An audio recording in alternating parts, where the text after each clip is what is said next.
Assalamualaikum warahmatullahi wabarakatuh. We are from group 10, and this video we will explain about the semantic roles.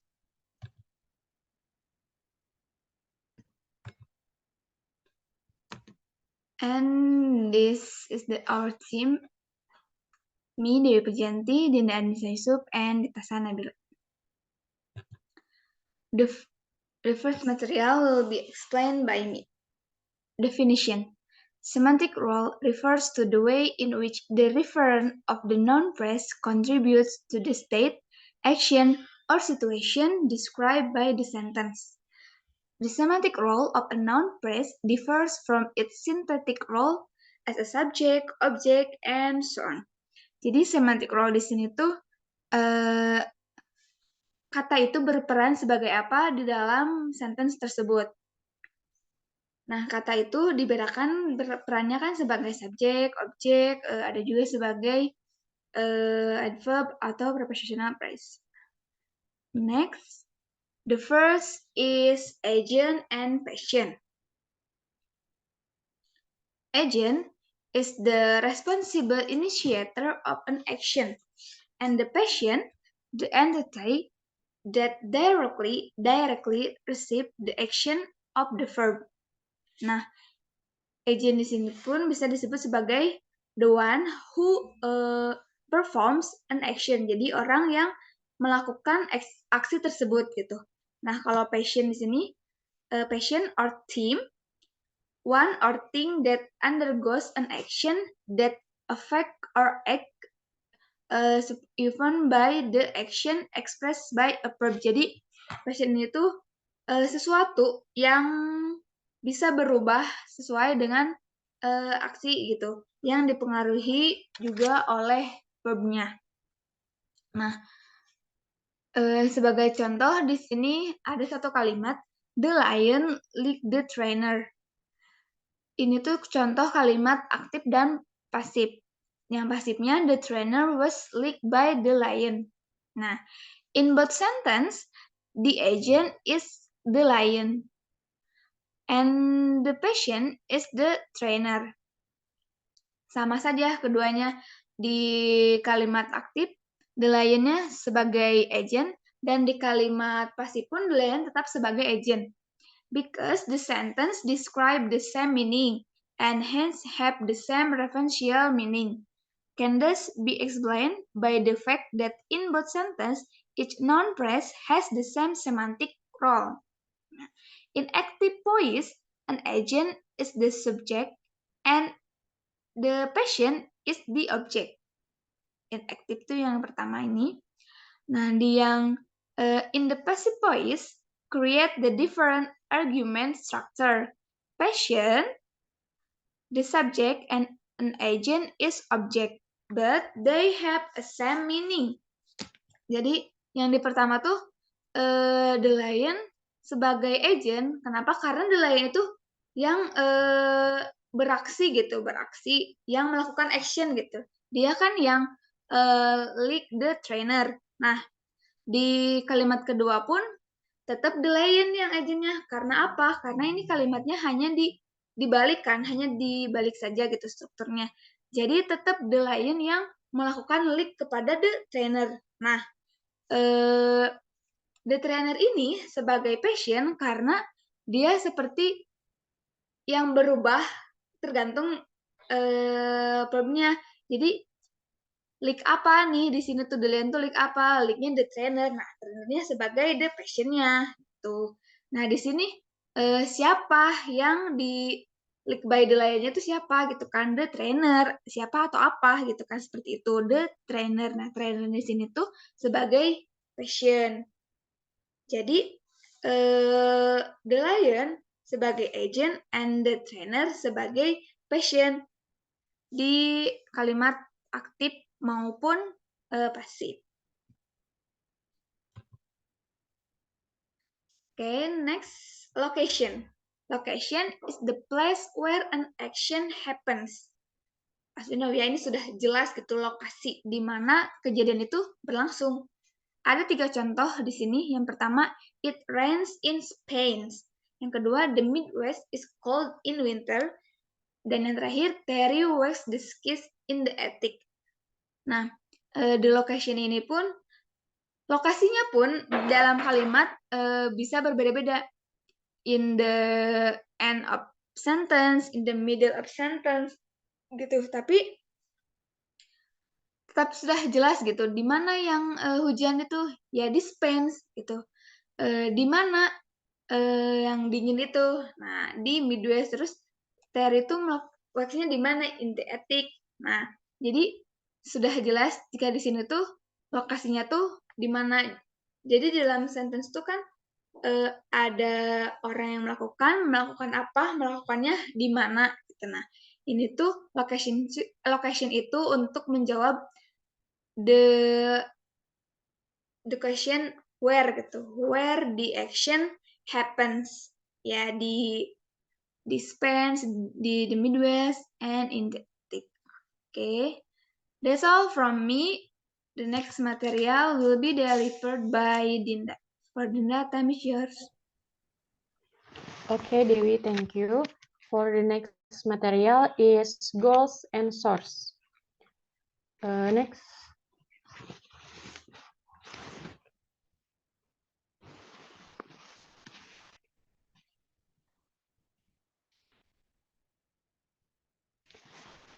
So, goals is the place to which an action is directed. Kalau source itu the place from which an action is the action originates. So, kalau goals itu the end point for a movement-nya. Kalau source itu the starting point for a movement-nya gitu. Jadi kalau si goals itu jadi action-nya itu kemana gitu. Tapi kalau si source-nya itu, si action-nya itu dari mana gitu. Jadi kalau kalian mau menentukan goals sama source itu, kalian lihat action-nya gitu. Nah, action-nya itu perbedaannya itu kalau goals itu kemana si action-nya ini. Tapi kalau source itu dari mana si action-nya ini gitu. Next. Nah, ini contohnya. Put the red brick on the wall. Nah, on the wall-nya ini goals-nya. Kenapa? Karena si put-nya ini dikemanain gitu. Put-nya ini kemana? Put the red brick on the wall. Nah, berbeda sama source. Next. Nah, kalau source ini, John fell off the chair. Fell-nya itu dari mana? Dari chair gitu. Ini yang di oranye itu si source-nya. Nah, John fell off the chair. Bukan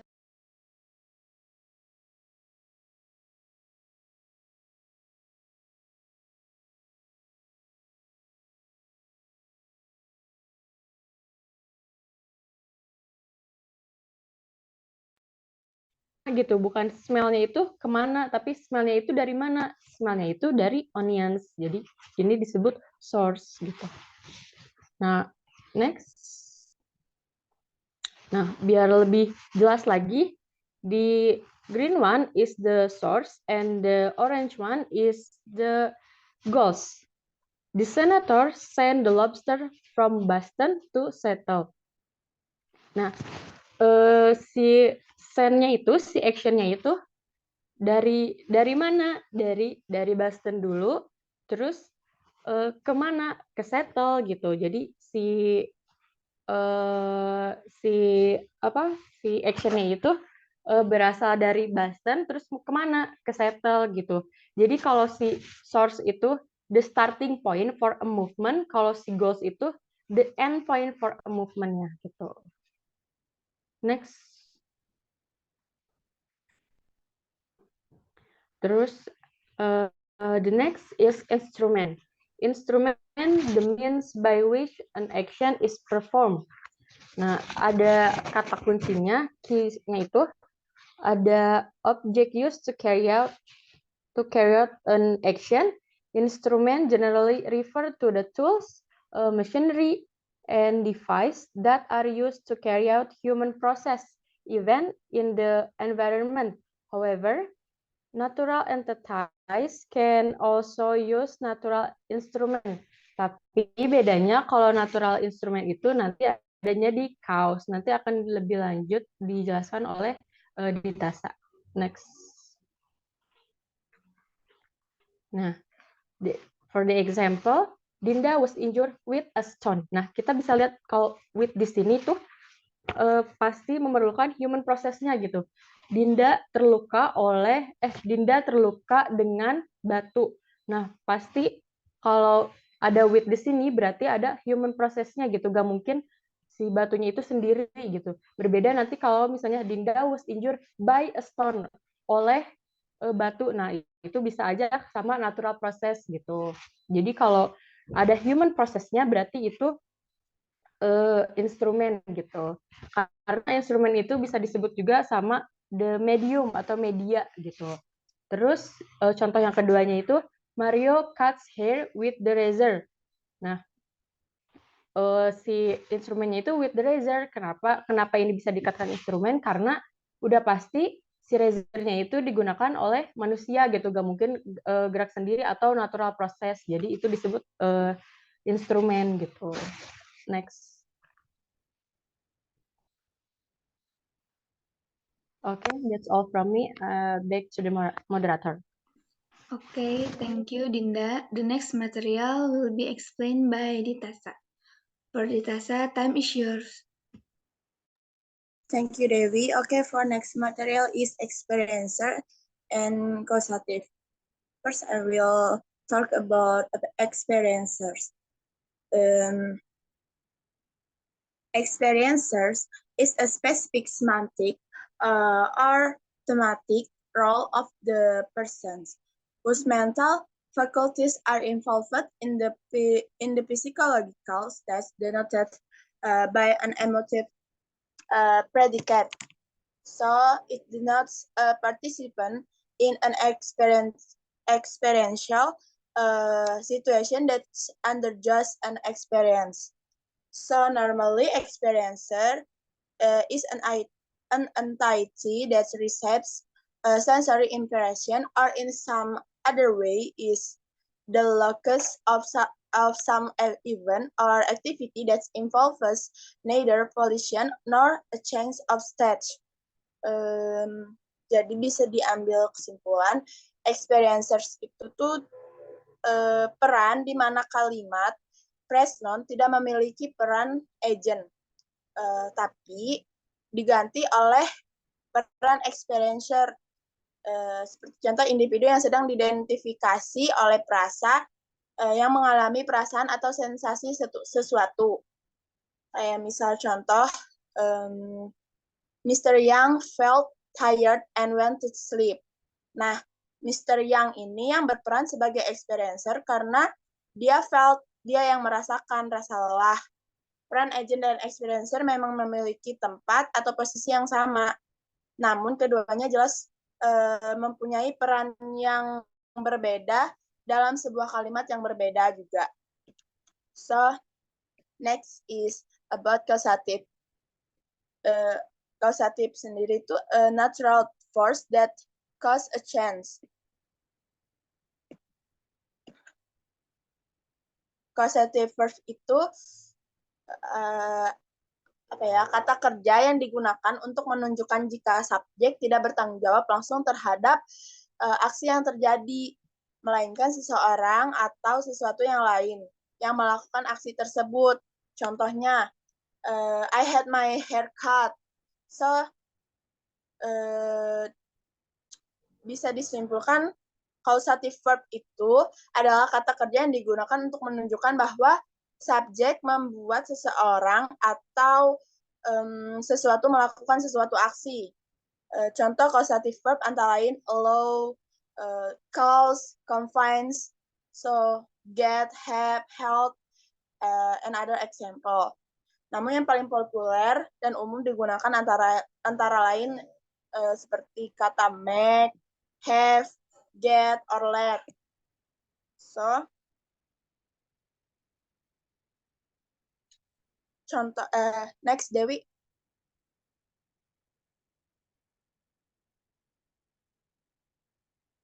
Next lagi. Nah, bisa diambil example dari causative itu, the storm damages the roof. Move ke samping.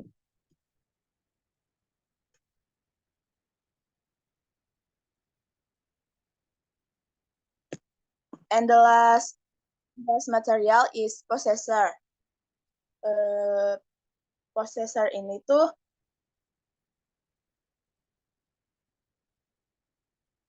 possessor is one who has something.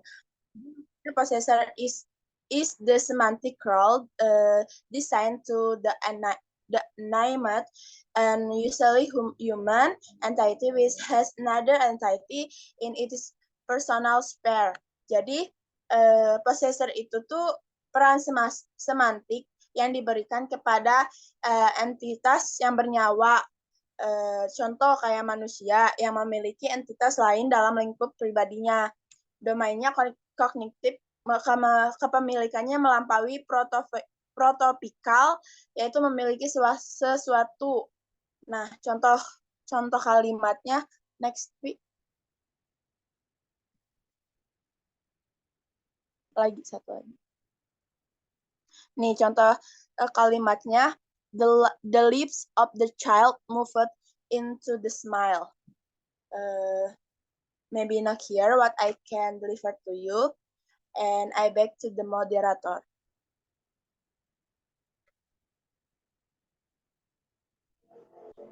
Okay, thank you, Ditasa, for your explanation. Maybe that's all from us. If you guys have a question, you can drop into the comment ya, di bawah ini nanti. Okay? Thank you for your attention, and wassalamualaikum warahmatullahi wabarakatuh.